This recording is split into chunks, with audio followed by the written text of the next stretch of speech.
On ne naît pas chef, on devient chef. Ce travail m'a façonné, en fait, au fil des années.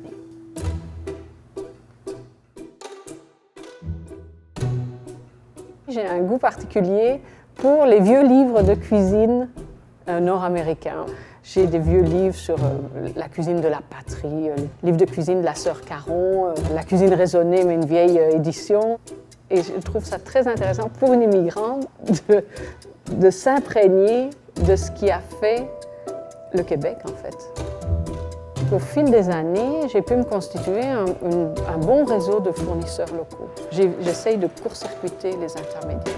J'ai un petit producteur pour les légumes l'été qui est à Waton. Le doré vient du lac Saint-Pierre.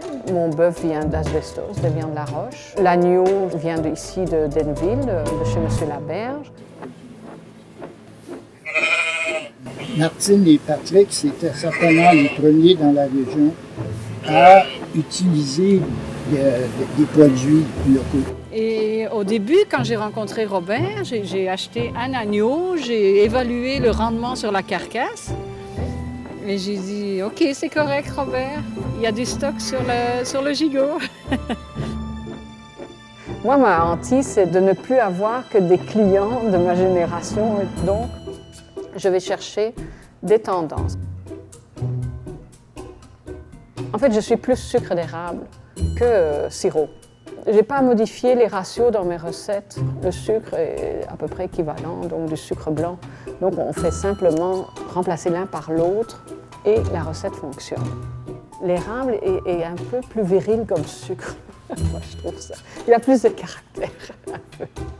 Quand on veut introduire des produits moins connus, des choses comme ça, souvent de donner une sauce un peu rassurante ou, vous voyez, qui est évocatrice de choses que les gens ont bien connues.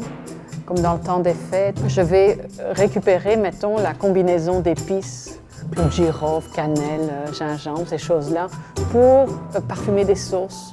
Ça va aller chercher des petits souvenirs, la mémoire, ça va réveiller la mémoire affective des gens. Et les gens, ils se rendent pas compte, mais je profite de leur bonheur de jeunesse pour me placer les pieds.